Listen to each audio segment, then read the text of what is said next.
Estamos falando sobre as formas com que Deus se relaciona com o seu povo.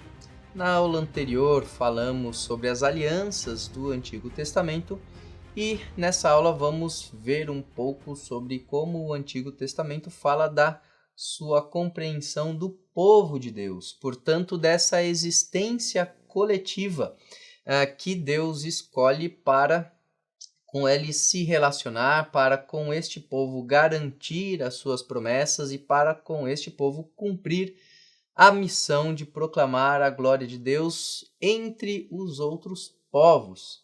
Uma das características mais marcantes e interessantes da nossa compreensão de povo de Deus no Antigo Testamento é que esse povo é marcado pela eleição. O povo é escolhido por Deus para que Deus haja por meio desse povo.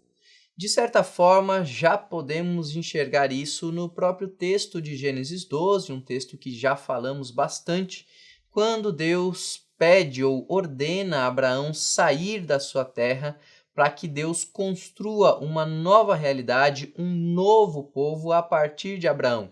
Mais um texto que vai deixar isso bastante claro, essa questão da eleição, da escolha de Deus em relação ao seu povo, será o texto do Deuteronômio. O livro do Deuteronômio, no capítulo 7, diz o seguinte nos seus versos 6 a 8.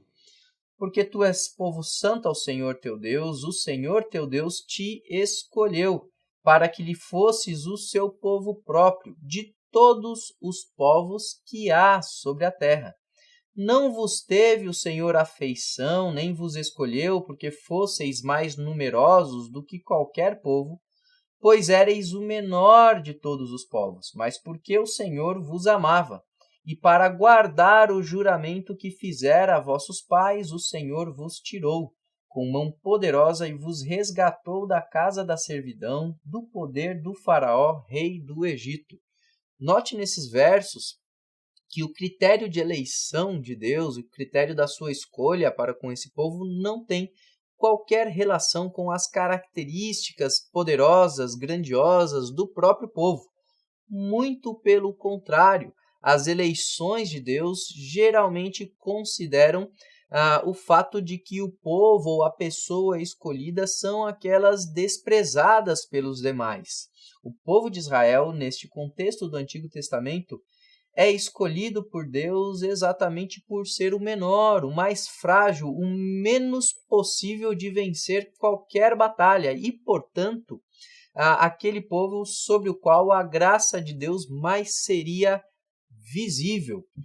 Um segundo elemento importante da nossa compreensão de povo de Deus no Antigo Testamento, e que nós já falamos um pouco na aula passada, é que esse povo escolhido por Deus entra numa relação de aliança, entra numa relação de compromisso mútuo com Deus.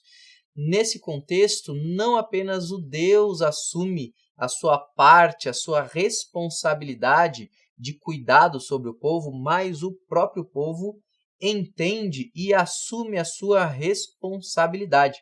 Essa aliança entre Deus e o povo é marcada pela frase bem típica no Antigo Testamento: vós sereis o meu povo e eu vos serei por Deus. A ideia de que um está para o outro, Deus está para o povo e o povo está para Deus.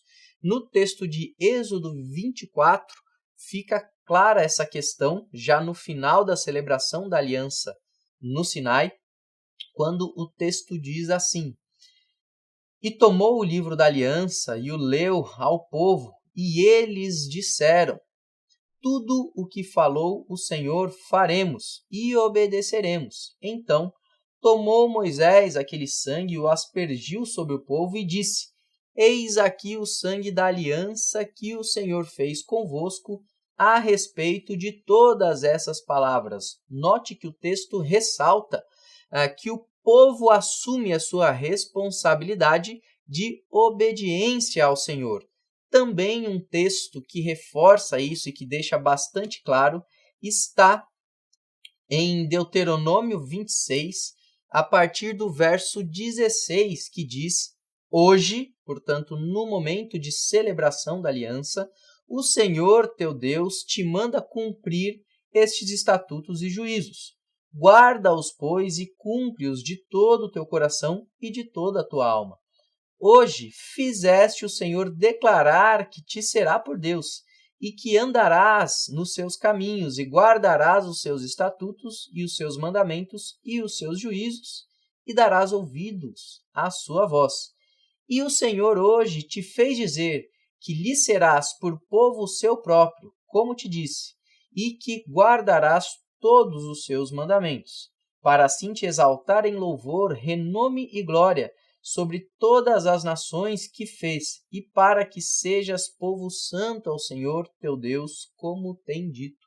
Note que esse texto, quase que como uma fórmula de casamento, reforça essa responsabilidade mútua do povo declarar obediência a Deus e Deus declarar que é Deus do povo.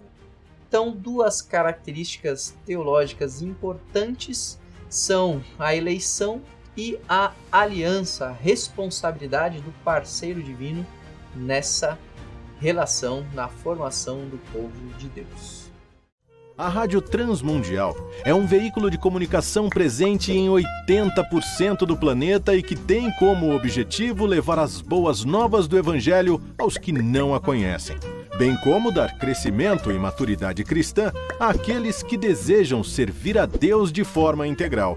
Mais informações em www.transmundial.org.br. Transmundial, para todo mundo ouvir. A Faculdade Teológica Batista de São Paulo tem a satisfação de receber você para entrar em sintonia com a nossa ministração bíblica, ministerial e abençoadora, que vai fazer diferença em termos de educação teológica para a nossa vida. Fique em sintonia conosco, aprofundando-se na palavra de Deus.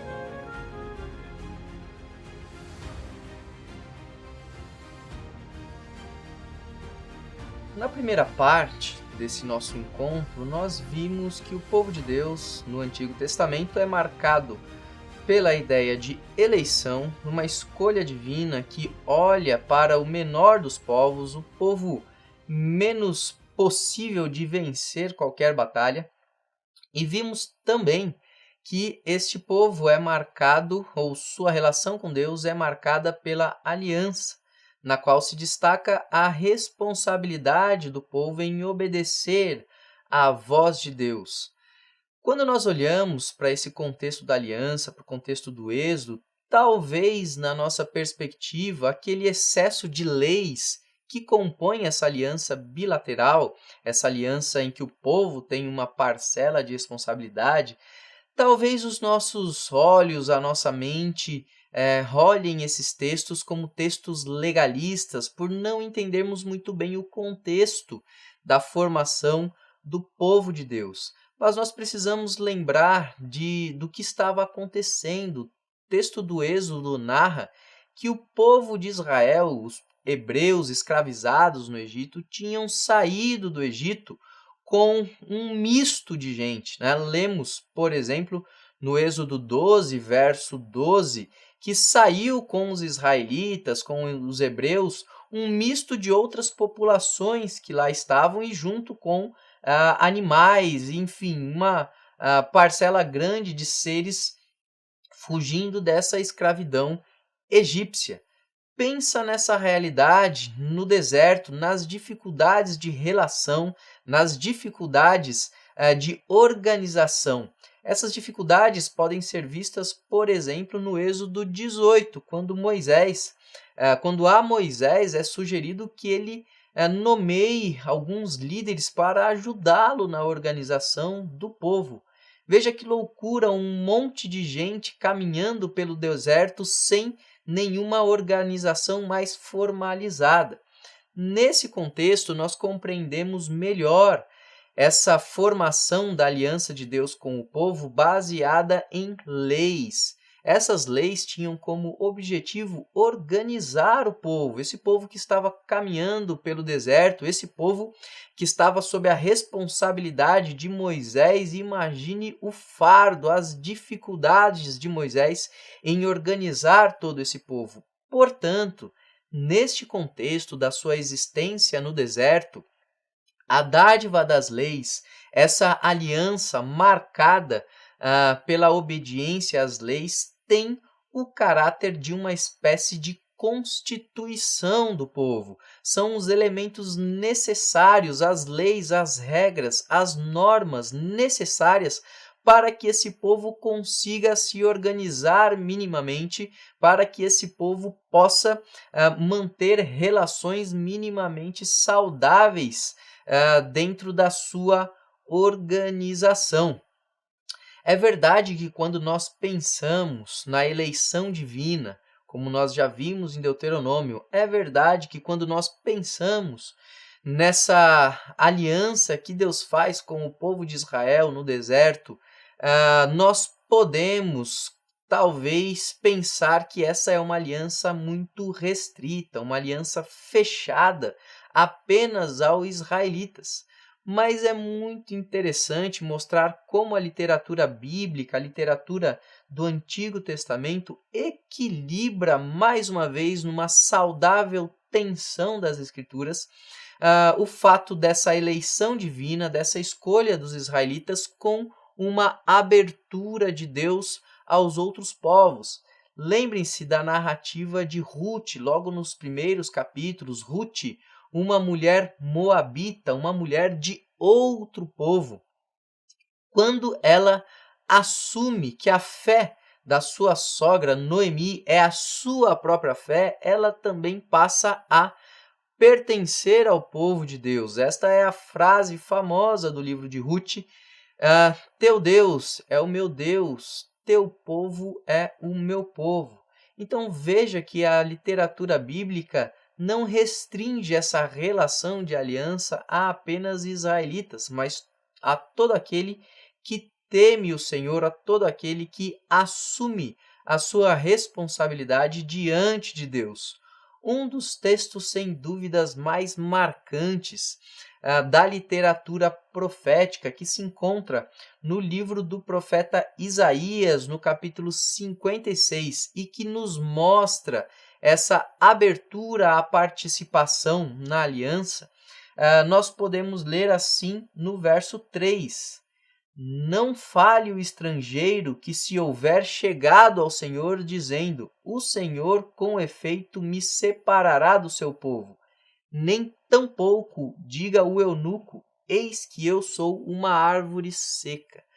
Note que esse texto, forte como são os textos proféticos, mostram claramente que desde que o coração de uma pessoa esteja voltada ao Senhor, desde que essa pessoa compreenda quem é Deus, compreenda a sua responsabilidade diante de Deus, a questão da participação genética do povo não é uma questão prioritariamente importante. Não fale o estrangeiro que se houver chegado ao Senhor, o Senhor me separará do seu povo.